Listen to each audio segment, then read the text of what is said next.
All right, welcome back for another interview episode of Breakthrough Marketing Secrets. I love this. I have David Garfinkel on the line. Now, David, we'll get to your bio in a minute, but you've worked with many of the world's best copywriters. And I was wondering if we could just start off with share something that you've found that most people would find totally weird or maybe just unexpected that you've seen that's common amongst top copywriters. Yeah. Well, Roy, it's great to be here. And I was certainly surprised as I discovered over the years that most of the best copywriters are obsessive and most of the time not about copywriting. I mean, one of these people, and to protect his privacy, I won't mention his name, he discovered really obscure threads on Reddit, and he would spend days just going down these rabbit holes. For no apparent reason, just out of curiosity. Another great copywriter I know is obsessed about cooking and barbecuing, and he's pretty open about this on Facebook. I'll leave his name out because it's not the most important thing about him. So I would say the most surprising thing to me about the top people is obsessiveness and relentless curiosity. Maybe you would expect that, but I certainly didn't. These are the proven direct response marketing, copywriting, and entrepreneurship success strategies you can use today to write your own ticket and create the life you want. I am Roy Furr, and this is Breakthrough Marketing Secrets. Now, here's today's breakthrough. It's one of those things that's obvious in hindsight, you wouldn't necessarily assume it off the top of your head. So, David, let's dive into your bio, and I might push a little bit further on that question. David Garfinkel is, I'm sorry, my tongue kind of froze up as that was coming out. David Garfinkel is a copywriter, a copy coach, and a copy critiquer. He's the host of the Copywriters podcast. He was previously a copy consultant for Agora Financial and GKIC. He's been a collaborator with J. Conrad Levinson, the Guerrilla Marketing Guy, which huge marketing brand there, a co-conspirator, I like that term, with John Carlton. I most closely associate you with Carlton in my mind, maybe because I found you through Carlton's work. David is also the author of Breakthrough Copywriting, as well as Advertising Headlines That Will Make You Rich. I'm pretty sure I have that over there, but I didn't grab it before the interview. He's also been featured in Entrepreneur, Fast Company, Forbes, the Wall Street Journal, and the National Enquirer. And he's considered one of the world's greatest, if not the world's greatest, copywriting coach. And so, David, thank you so much for being on Breakthrough Marketing Secrets and sharing. I guess the title for our topic, or for our conversation today, is how to become one of the world's best copywriters, many of the folks you've worked with. So, David, thank you. Oh, you're welcome. Thanks for having me. It's great to be here. Awesome. I'm going to poke a little bit on that relentless curiosity. I've certainly found, or like that obsessiveness. I've certainly found, for example, most copywriters I know, as soon as they discover copywriting, they have a bookshelf like mine. Like, I have 2 giant bookshelves over there that are full of marketing, selling, advertising, business, financial, because I went there, books, but also like how to brew beer, music theory, and those other pursuits that I have too. And I would say that most copywriters are obsessive like that. And certainly that makes sense. Do you have any favorite obsessions that are not necessarily just copywriting? Well, music, and maybe we can talk about that a little later. Okay. I do, and it started out as a possible career that fizzled out. I'm really obsessed with stories and storytelling and writing for the screen. I've been to a lot of seminars in Hollywood. I've read a lot of the books. I watch pretty stupid TV shows like every week, just because I like the stories and I like to see how they do it and where they're going. And I mean, you could say storytelling is copywriting related, and I would agree with you, but they are very two different things. So I'm obsessed with that. Pinky in the Brain. I'm very obsessed with that. I have a bunch of hats. Here you can see I have a Pinky in the Brain coffee mug, and I have a Pinky in the Brain, penny coin bank too. Excellent, excellent. You know, one of us is the genius and the other is insane. So let's get some context here back to the copywriting thing. Yeah. Can you explain, because you've had this unique role, like for example, for a while you were reviewing at least one promo per week for Agora Financial. You're working with like many of the best copywriters in the world, not just there before Agora, after Agora. I know that you've been named as a mentor to entrepreneurs who kind of fill that dual role of copywriter entrepreneur. So how did you come to work with so many top copywriters, and what have some of those relationships looked like? Yeah, it's a good question. I've thought about it a lot. I think I gravitated towards it, being a coach and a mentor, and then people start to gravitate towards me. It wasn't like, when I was 5 years old, said, well, I could be a fireman or a copywriting coach. It just didn't work that way. I got into copywriting after a short, successful career as a business journalist. And I really liked copywriting for a lot of the reasons I didn't like journalism. I wanted something where I was explicitly supposed to and allowed to be, a proponent of something, in favor of something, as opposed to journalist was. And back in the day, there was this whole idea of both sides as a serious thing and so forth, and Yes. objectivity. I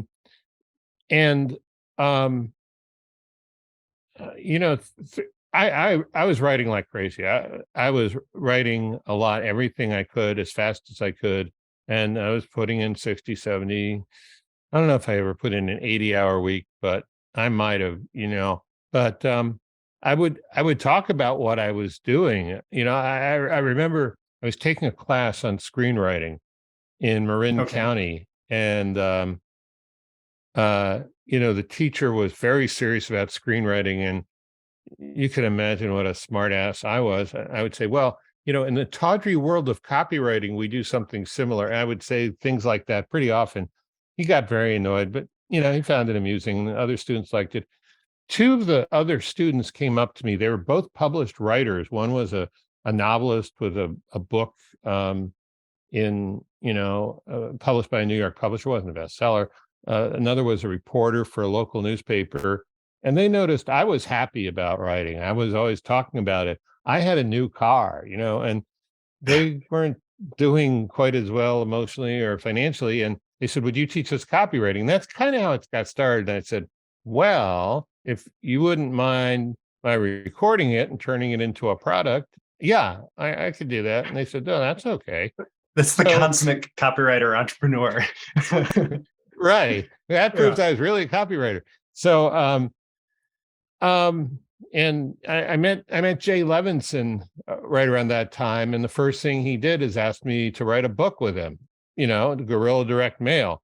Well, writing a book is sort of like being a teacher or a coach, not the same thing, but so people would ask me, and I'm kind of a compulsive explainer. I like to understand how things work and then tell everybody about it. So I guess it was obvious that I had the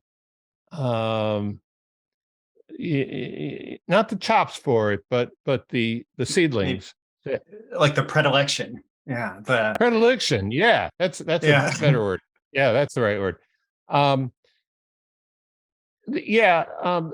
There's another thing about coaching too. So, like between the time I started writing copy and the time I finished my journalism career, I met a guy named Jim Camp. He's no longer with us. May he rest in peace. He was my first coach, and it was the first time I'd ever experienced coaching. Is this Start with No Jim Camp, the negotiation? Okay. Yeah. Excellent. Yeah. This was before he was really famous, but he was already really good. And I signed up for his coaching program, and our relationship, it was interesting. It went way beyond that. After I finished his, he hired me, then he fired me. Then we didn't talk for 10 or 15 years. Then we talked on the phone about everything. I mean, he wanted to use the Start With No system to help families get back together and to help victims of abuse. I mean, he really cared. He was very successful, made a lot of money with big corporate deals. In fact, I met somebody who knew, who's the guy who, what was that big managed cloud company in Texas? Do you remember? I can't remember their name. It's not coming off the top of my head. Anyway, Jim was the CEO and founder's coach, and I met someone who knew him, and I was like, I would always say, "Oh, I got to go, Coach Camp on the line." Yeah. So, but anyway, Jim completely turned because I wasn't an athlete and I hadn't been an actor. I didn't have any experience, and back in the old days, that's about the only kind of coaching that there was. These days, everybody's a coach. I mean, your ice cream vendor is a dessert coach, right? But yeah. But those days there weren't many. And so when Jim coached me in business and in selling, I experienced something totally different from, whatever I'd experienced before. And so I got interested in that. And I got so interested that about 20 years after I met Jim, I went back to school. I got a graduate degree in education, and I got a graduate certificate in something called evidence-based coaching. And wow. I learned a lot in that. A lot of it, I was, again, I don't think I was a very good classroom student. I was constantly challenging what they were saying because their approach to coaching is the coach only asks questions, kind of like a psychotherapist, never really says anything. And with copywriting, as you know, because you coach people, you got to say something. You got to say, that's not going to work. And here's why. And here's right. I mean, or that's great. You're not supposed to do either of those things when you're an evidence-based coach. But I still got a lot out of it, a lot of practice and listening. Listening can take. I heard a great joke the other day, by the way. It goes like this: job interviewer, where do you want to be in 5 years? Me. I think my greatest weakness is listening. But anyway, yeah. So and as I started to coach people,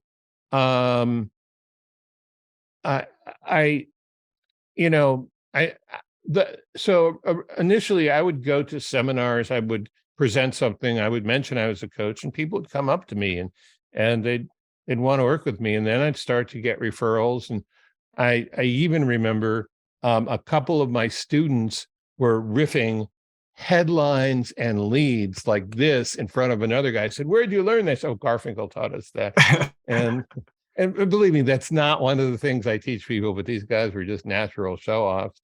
And I'm really glad they did, but I'm not putting it down. It's just not one of my techniques. But anyway, yeah. So the business grew from there, and the relationships I'd say they kind of fall into 3 buckets. Okay. Some of the people I've worked with are among my best friends. My oldest friend, who wasn't a mentoring client, but he was in the business, he used to be a mailing list broker. I'm very good friends with Mike Morgan, who's super successful. He's copy chief at Money Map Press. He's still writing multi-million-dollar promotions.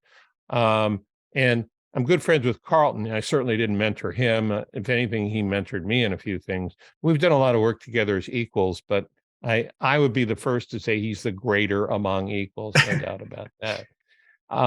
So that's the first. The second is some of my clients finish with me and move on, never to be heard from again. Some of them are very successful. Some of them, like Chris Haddad, we're friends, but we're not as close. And we touch base every now and then. He comes on my podcast. I've been on his podcast. I help him. I take a look at some of his copy every now and then, but he's not the same level of closeness to some people. Yeah. Some of my clients stay with me for years, and one of them, a guy named Brad Nickel, and I don't know if I could say, flatly, the work has paid off, but I'd like to think I played a large part in it. He launched a project earlier this year with a partner. It brought in 1 million in the first month and ought to finish the year Nice. at about 6 million just for this one project. And they're going to be doing other ones. So that kind of client success makes me feel really good. Absolutely. Absolutely. So, I mean, obviously there's this extended relationship that you end up developing with a lot of people you work together with. And I think that it's probably reflective of the fact that, you're not just the bossy coach telling people what to do, but you actually listen to them, you actually connect with them, and you actually help them out quite a bit. So I want to pivot back into like the copywriting skills. You talked a little bit about what makes us weirdos, our obsessiveness and so on. What are some other common traits of top copywriters, things that maybe expected or unexpected, but if I wanted to, if I'm getting started and I want to become a great copywriter, what can I work on? What can I focus on? What can I develop? Okay, it's a great question. I think it starts with mindset. There's a lot of action you've got to take. There's a lot of issues about drive, which we can talk about. But I think to really become a great copywriter, early on, you've got to have a fascination with human nature. And by human nature, I don't mean studying Freud and Jung and deciding, well, Freud. I think those things are helpful, but not really directly useful. I mean, like there's an old story about Gary Halbert being at a bar with somebody, and he was watching people, and he said, "Okay, in about a second, the waiter's going to come up to this and say this," and the waiter came up to them and said that. I said, "Okay, you see that woman at the bar? She's an escort.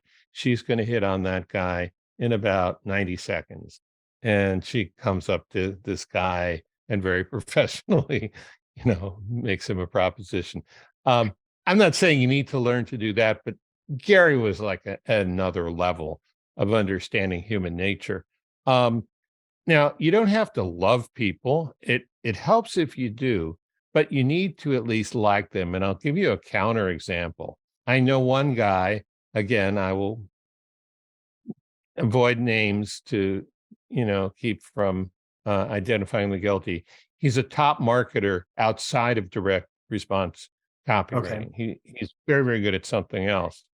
And he told me flat out that he really doesn't like people. The words he said is, "I hate people," except you, David. Probably hated me too, but he knew it wouldn't be to his advantage to tell me that at the moment.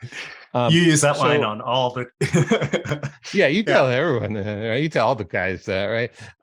But when he tried his hand at copywriting himself, the writing was good, the copy was terrible, because he hated other people so much he couldn't get himself to think about what other people needed to hear to buy.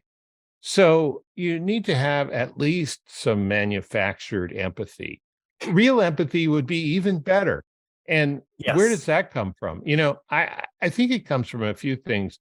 One of it comes from selling stuff to people over the phone and in person, either succeeding or failing, but trying and interacting and reflecting on your experience, thinking, okay, what happened? What worked? What didn't work? Why do I think it worked? Why do I think it didn't work? So that's one way to develop. Interjecting here just a little bit. Like, I feel like I should probably talk about this more, but I somehow ended up in call centers when I was younger, probably because I grew up in Nebraska, and I mean, Nebraska is call centers in Nebraska, right? Yeah. But I worked in I worked in selling credit cards. I worked in fundraising I hated selling credit cards. I did fundraising for nonprofits. I sold the newspaper subscriptions, and then I sold those toe to toe, like in grocery stores, standing on the sidewalk in front of grocery stores. And I also worked customer service for the gas company and the call center. And there was some selling component, but just some like listening and conversational components. And I'm sure that you have your list of different one-on-one experiences that you've had. And I know that I don't hear it as much from other copywriting trainers, but a lot of the classic copywriting trainers all share that same lesson that you will benefit from that kind of direct interaction with people. Interesting. Yes, first of all, that's awesome. That's such good experience. My belief is the most valuable skill in business is being able to write good telemarketing scripts, and then you can leverage that across some good customer service reps, and you can make a fortune. I don't have any statistical proof of that, but I know it scales. All right. I just thought of something that I haven't thought of in years. When I was in college, I realized what a scam it was.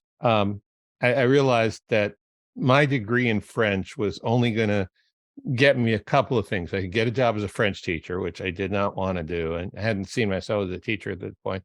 Or I would know how to pronounce the names of the more expensive bottles of wine at restaurants. So it's going to actually cost me money.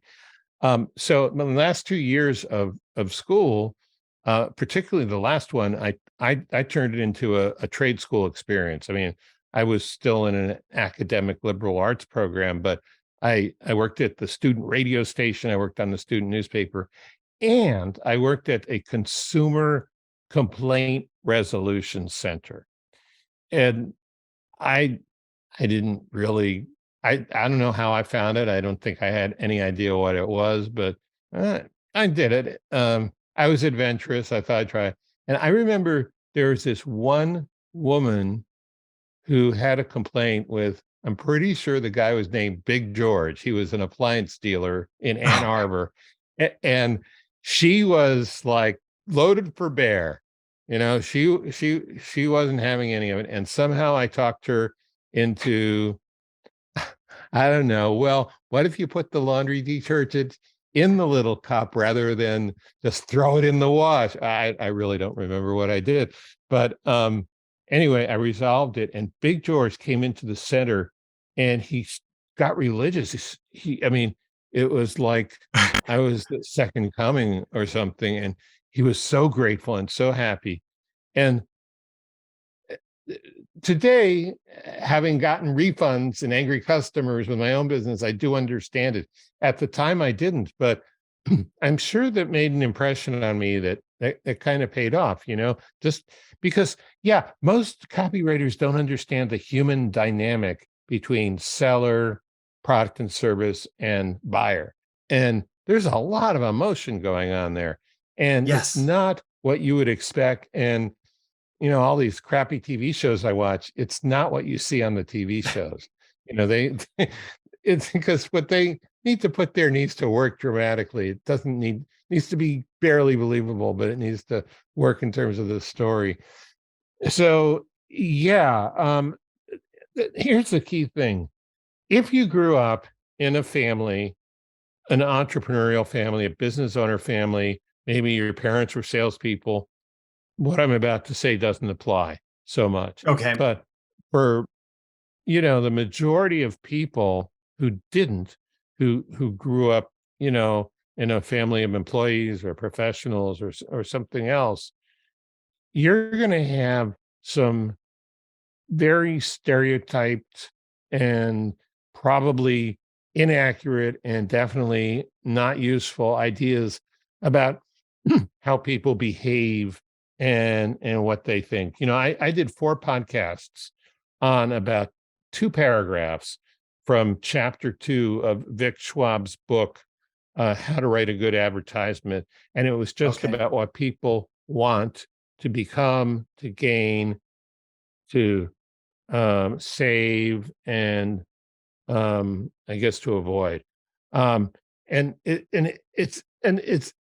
It's nothing I learned in all of my years of quote unquote higher education, but it's real world. And so understanding, the more you can understand, not at a pedagogical level, not at a like like you can quote it, but at a sort of at a gut level, how people, what they really respond to, what they really move away from, move towards, man, that's going to help you go far. And it takes a while, and it's different than you might think.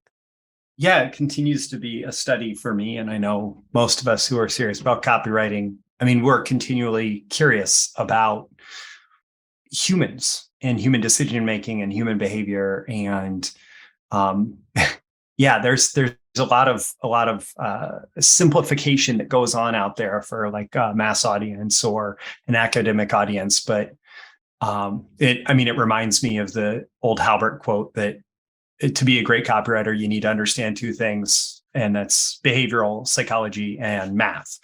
And the behavioral psychology is what people respond to, right? So all of that feels very like high level, and it's not like sitting down to write headlines. So I want to flip this around. I always teach from that like principles and strategies level that defines your techniques and tactics, but then also what are the techniques and tactics.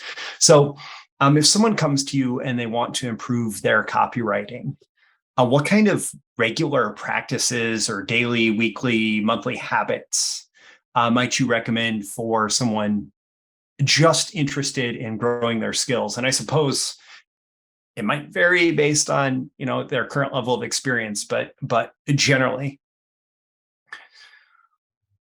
Okay, so the most important thing, if you really want to become a good copywriter, is to get down to where the rubber meets the road, as opposed to going for a PhD in the physics of tires, Yeah. And I agree with you. I think it's really important to understand the principles. In other words, the context where this all comes from. But there are a lot of people on social media trying to look smart by quoting from old copywriting books, and maybe even plagiarizing from old copywriting books, and thinking that makes them an expert. And those books are important. We can talk about them a little later, but when you need to make a sale, there's nothing that compares with actually being able to call to mind actual headlines, leads, or entire ads, or even funnels that have worked, and being able to replicate or adapt it yourself. So that's where you need to start. You need to start by looking at what's worked and what's working, and breaking it down. Analyzing headlines, copying headlines. I'm a big fan of, when you start, hand copying old sales letters that have worked. Not to the point where you get carpal tunnel, but to the point where you're really physicalizing it. I have a brilliant client. I mean, like Einstein level client, but he, of course, he's very left brain because he's so smart. And after working with him for about 5 years, he told me he's discovered if he does things by hand more slowly, then he actually gets more emotionally effective copy. I mean, when I heard it, I kind of wanted to reach across the phone and throttle him, like, I told you that. And I have another client who's in Europe who was doing a certain exercise I gave him, where I specifically said to write it out by hand, and he was doing it on. He was creating the same kind of paper. It's actually index cards. He created index cards on his computer, and then he would take them to the cafe. And I said, no, there, because there's something in that particular case about not just writing on the cards, but feeling the paper in your hands. This may be a little far afield from your question, but copywriter's brain isn't just the neck up. It's very sensory. It's very physical. It's not just emotional. It's about the world we live in. It's action. It's about what things feel like, not just emotionally but physically. Some of the best copy will will have that multi-sensory quality to it. And Yeah. there's a very practical sales reason for that. If you can actually get the person hearing and smelling and feeling that they're using your product, or that they're in the vacation spot that you're selling as the destination, or Yeah. that they're, the bubbles of the champagne are tickling their nose because they're celebrating their first $1 million month. It's going to be more real to them. Yeah. So, Gary Bencivenga was considered the top copywriter of the time among large direct mail publishers when he retired. And one thing I know he said he would do when he was actively writing copy, every day before he'd start writing copy, he'd spend some time reading some other good copy, before he started writing. And I think, a lot of what I talk about is kind of fuzzy and right brain, and I recognize that, but there's a different rhythm and feel to copywriting that works than just about anything else. And so getting yourself in sync with that groove, especially early on, is really helpful in making things work. Absolutely. So like fundamentally what I'm hearing is there needs to be lots of different levels of studying copy that works. And you mentioned even Gary at peak was consistently studying copy that worked. And I think I remember right that he would also challenge himself to, if I had to, if I was in charge of the next test, and we knew that this was the control and it worked well, if I had to create the next test that would work even better than this, what would I do? To the cover of this magalog or whatever. So constantly challenging himself, not just to understand it, but to try to make it enough better. That's a really good point. I keep my consultations confidential for, I think, obvious reasons, competitive advantage. But just yesterday, somebody was, one of my clients had an assignment to beat a control. Exactly the same situation you're talking about with Gary. And I realized there's an added level of pressure there from just writing some copy that's going to work, or even, doing a tremendous launch. Because when you beat a control, you have to reach deep down and you have to pull in, or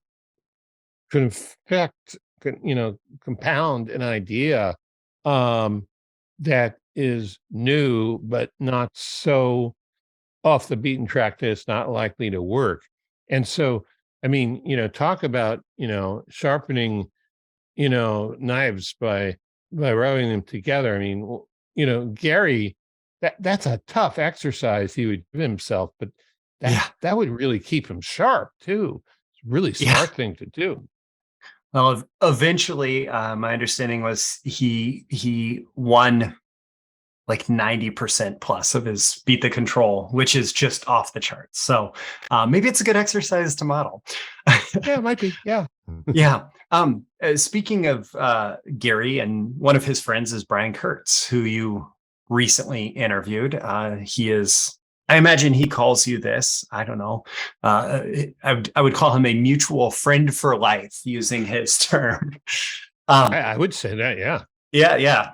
And Brian told you something he's noticed about all the best copywriters that he's worked with, and he's worked with the best of the best. He counts Gary Bencivenga among personal friends. And when he did Titans in 2014, everybody lined up as his friends to speak for his mentor, Marty Edelston.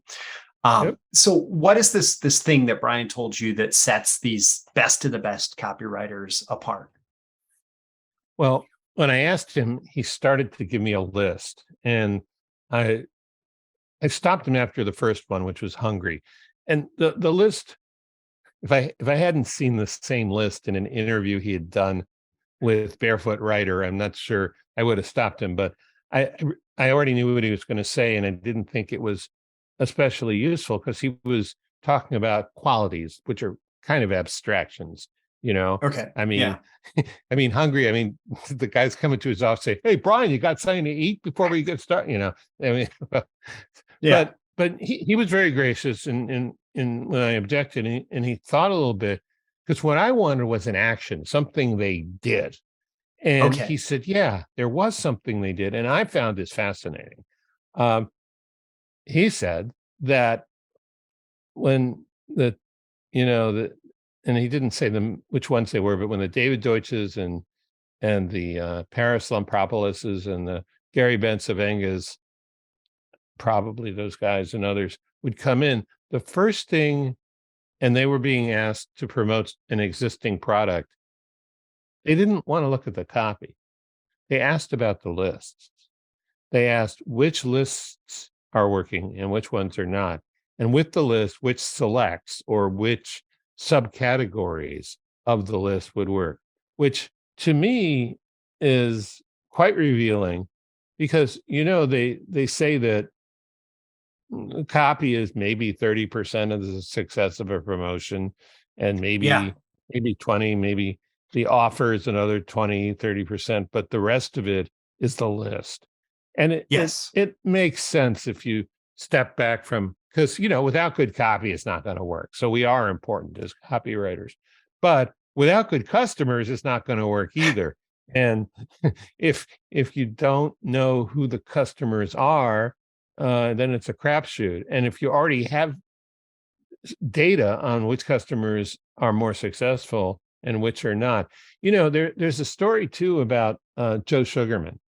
Okay. I don't know if have you read his book Success Forces. It's a really interesting book. Not Not well that known. one, but okay. His other books. Maybe I Triggers. should. Yes. Yes. Oh, I would. So when he was first getting started out, he'd been doing political advertising and some, just general kind of advertising. I think he knew about direct response, but he wasn't really doing it. And he was really interested in tech. And this was 30, 40 years ago, 30 years ago, I guess, when electronic calculators were first coming out. And so he just knew he was going to make a fortune.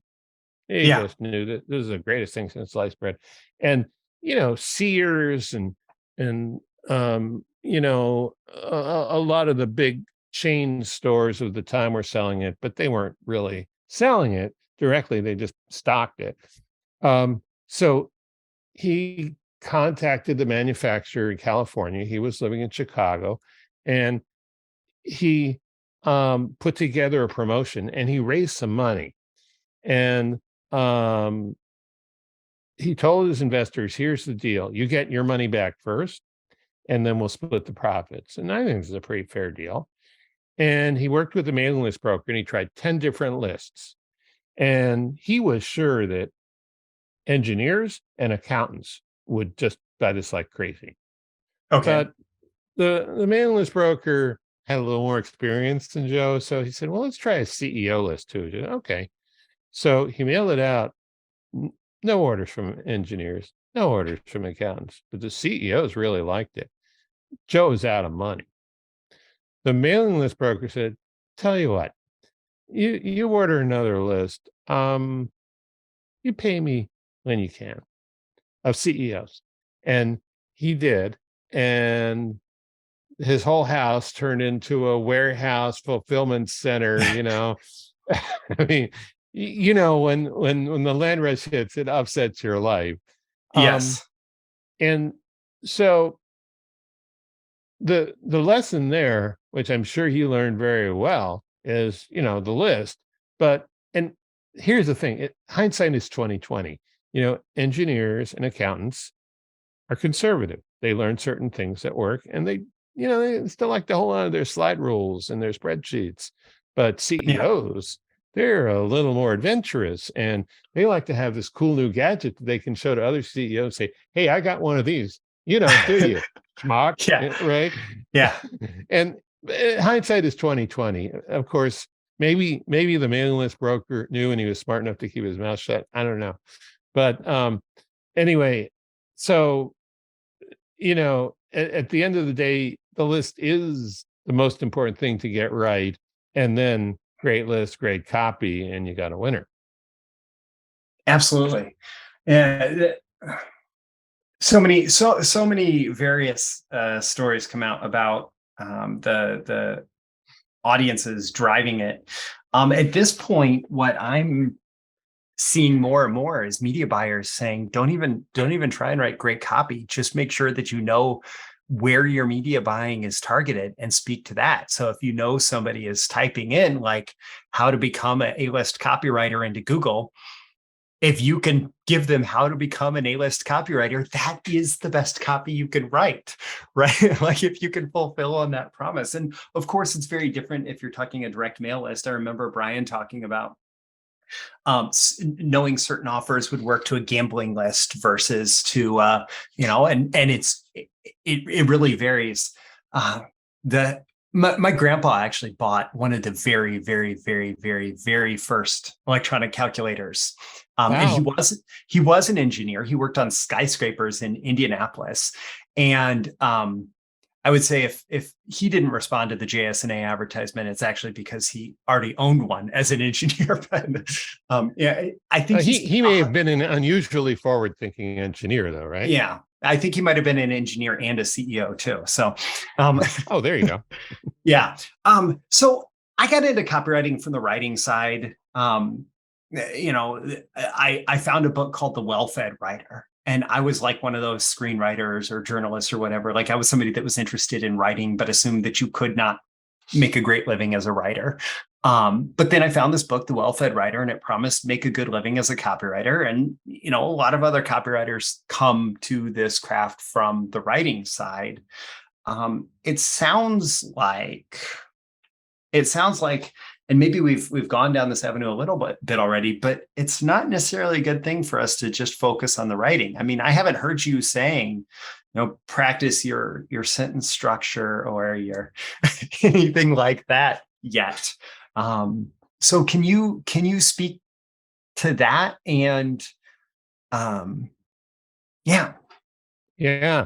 Well, I came from the same thing. I came from business journalism, but it was just journalism about business. It wasn't sales copy in any way, shape, or form. So it's a really good question. It helps to be able to string a sentence together. It helps to be able to structure a piece. But here's the problem. The problem occurs when you are consciously or unconsciously following the tone and the intention of informative writing, like journalism or blog posts, or entertainment writing, like novels, movies, or TV shows. Because persuasive writing has a syntax and a sequence all of its own. I mean, there are a million formulas out there, right? Like A, I, D, A, attention, interest, desire, and action. And many of them are accurate, but just because they're accurate, it's not that useful if you've still got this other thing built in as a reflex. Is Yes. The inverted pyramid for journalism, or the 3-scene structure for movies, or whatever. You've got to feel in your bones what a persuasive message is like. Yeah. And, like I said, I started out as a journalist, so I had to unlearn a lot of habits and writing reflexes and learn the way things work in copywriting. I've also heard top copywriters, and, Dan Kennedy admits he's not a really good writer as a copywriter, but he's an incredible, blockbuster sales letter writer. And Ben Savenga, I think, talks about his own, quote, graceless prose. He probably could have been a great novelist, but he didn't put his intention or his focus on that. He focused on what are the elements that you need to make the copy work. And I've heard from a few people that it's about 5% writing and 95% salesmanship. Now, there is writing and writing skills that go into the salesmanship, but it's different from the academic or the artistic focus on writing. Yeah, for me, like I had to completely unlearn and break all my academic writing habits, because I turned out to be a very good academic writer through college. But one example of the type of writing skill that a copywriter develops versus academic is I was in college and I was excited when my Flesch Kincaid scores were like in the 20s, which was basically unreadable. And now I'm excited when they're like 5 or, certainly 7 or below. Yeah. And so everything becomes much more conversational, much more common language, shorter language, or shorter words, shorter sentences, just chunks of ideas, etc. Okay, so you didn't think we would approach the end of the hour, but we're approaching the end of the hour, and there's one question I want to make sure that we get in. So. Okay. In the background there, I see, I think, a keyboard, 2 guitars. I have a little bit of background in music, although for me, it's more in a computer or behind a set of turntables. I know, let's see, I talked to David Deutsch recently. He does a mean La Bamba, and I've even seen a behind the scenes video of him in Parasymparopolis. I know Carlton is a guitarist. Music is one of the many skills that I seem to hear coming up from so many copywriters.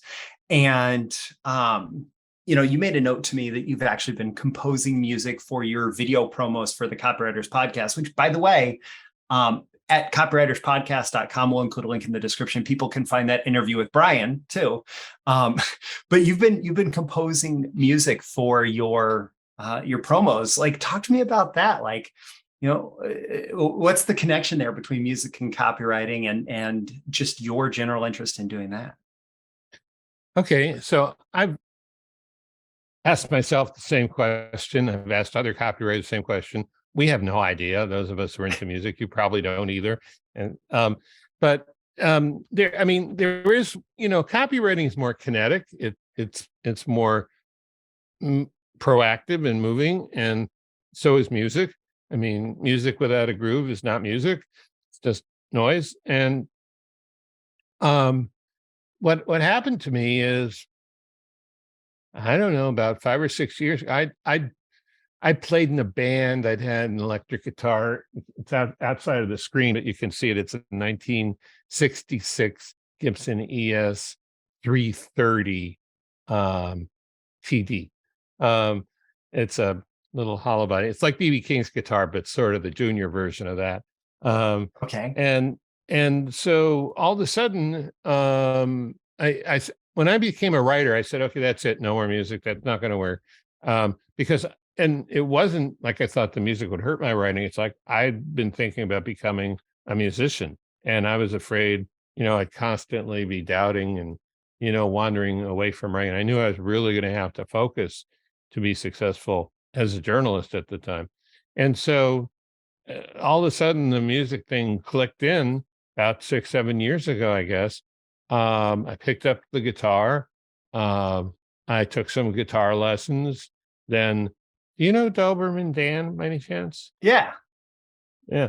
So Doberman Dan and I were talking a lot in those days, and he told me about a guy he was working with who was a musician and a producer.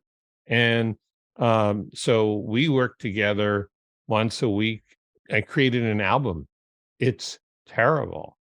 I'm not releasing it. I'm not really a good singer-songwriter, but in the process, I learned a little bit about how to compose, and I took some other courses, took some classes. And so I realized about as far as I'm going to go is these 30-second stingers, intros, jingles, and I have fun with them, and I can do 30 seconds in a few hours, and then I'm done with it. And I don't have to worry about not getting paid 2 cents by Spotify or showing up at a gig wearing a COVID mask or what, it's great. So I found my piece. And yeah, I don't even play guitar anymore. I do everything with a MIDI keyboard. Excellent. Yeah. I mean, at this point, I've given up my dreams of electronic music stardom, and the latest thing that I did, and most of my stuff that I've ever made is still hidden behind, it is hard to find or impossible to find, right? But my latest thing is weird, like strange time signature meditation music. Oh, wow. Yeah, with like arpeggiation and a nice rhythm that makes it feel like it's a expected time signature, but it's not quite. Definitely inspired by Tool, which is some of the best musicians in my opinion. But it's still like that same passion, and like that's an example, coming all the way back around to the beginning. A weird obsession of mine is I learned that Tool is incredible with polyrhythms and like strange time signatures, and that's part of what makes their music so interesting to me. And so I'm trying to crack that nut, and applying it in a different place. Yeah, that's great. Yeah, I tried making binaural beat music for a little while, which is not quite meditation music, but maybe in the same realm. And Yeah. I enjoyed it, but then, I moved on. It's kind of an ADD curiosity thing for me too. I mean, I'm just interested in all these different things. All right, we're going to tell people where to go in just a second, but one final takeaway. If I'm just discovering copywriting, or if I've been at it for a while and I still want to grow, what's one big thing that I can do to help me become one of the world's best copywriters? Well, being a copywriter, I'd like to multiply 1 into 2. So I'd say 2 things. Okay. The first thing is read the great copywriting books. So 3 that I'll mention, you can't go wrong with, are Scientific Advertising by Claude Hopkins, which is not fun to read, but incredibly valuable. It's worth reading that a few times. David Ogilvy said at least 7 times. Joe Sugarman's Adweek Copywriting Handbook, that used to be a $8,000 seminar, which would probably be about like 25 now, 30, 40, 50, when he gave it way back in the day. It was an in-house seminar where he would teach a group of people how to write copy, and it's a great book.